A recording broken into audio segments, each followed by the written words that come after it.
Hey there, this is Phoenix Amore. So I wanted to address this whole thing that I called the Harry Potter syndrome. Now, Harry Potter fans, some of them finally realized what I was saying. Harry Potter syndrome. That wasn't, oh, I'm knocking Harry Potter the movie. Okay, be a fan all you want, but there's some people that really got very, very ungrounded from getting so caught up into the Harry Potter era, as I call it.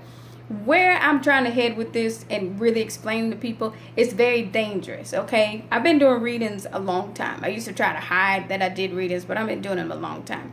What I needed to explain to people was that warfare aspect did not come into place until I started reading for a girl, a woman, who had actually started to go see witch doctors in Florida. Okay, so I would have prophetic dreams, but they didn't become fighting dreams until I was reading for her for a while, and she finally opened up and said to me she had gone to see these witch doctors a couple of times with her aunts. She also had gone into a church that she felt was a little cult-like. So she had a tendency to attract that into her world, and now that she was trying to pull away from it, her health, it was strange. 32 years old, ended up having to get stents.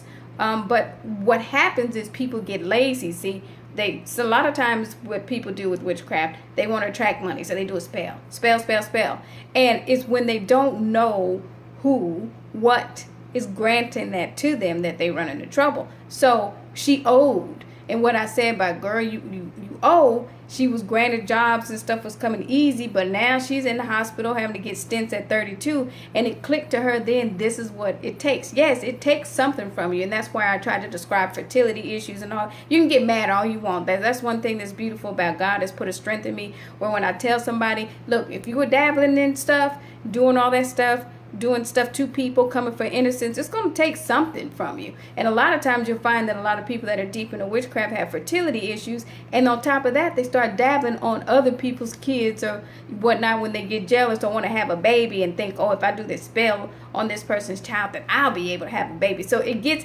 very convoluted very quickly. Now my oldest son, brilliant enough to know, hey, and came to me, hey, and there's this new trend with these people trying to open that third eye unnaturally.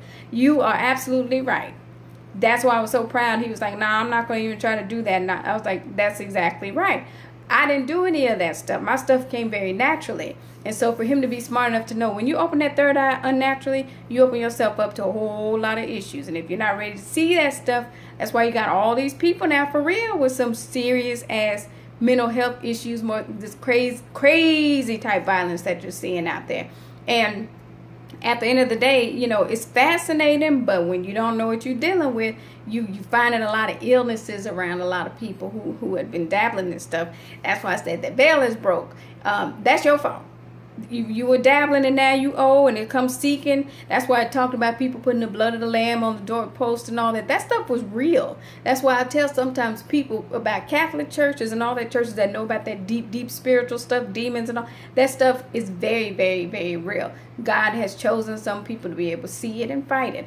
But one thing about me, even though I talk about I break black magic, I absolutely do. However, I make the other people break it. What I mean with that is, if you got caught up in some stuff, I'll tell you how to open and regain control of your mind, because that's pretty much what it is. It's really like a mind control.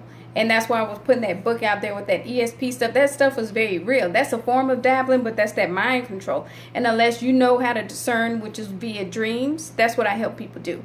Is basically start having dreams to go into spiritual warfare and regain dominion, over their own minds and over their own thoughts. So that's what I do. And so when I talk about me having cards and all that kind of stuff, that's what I say. When I say all that's in my house is cards and crystals. That's it. Cards is just tapping into my natural gift, and naturally the crystals are just kind of a grounding effect, however you want to say it, energy. Oh, and I do have some sage, but all that stuff you see in the Bible as well. So I need people to understand, when I say things like ancient ways, that's what I feel a lot of churches had lost touch with that stuff. That cleansing energy, that's all the stuff Jesus did, Moses did. That's why God came to Moses and said, hey, I want you, you were trained in all this other stuff. Now I want to train you in my ways, blend it so that you have this, healer with these other spiritual gifts. In the churches, it's funny to me because some of the most religious people get the most freaked out when I say, this is what I do. They go, oh my God, girl, what you into? You forgot about Moses. You forgot about the three Magi. All these people in the Bible. Stop acting brand new and drama with it. So here I am. This is what God sent me to do.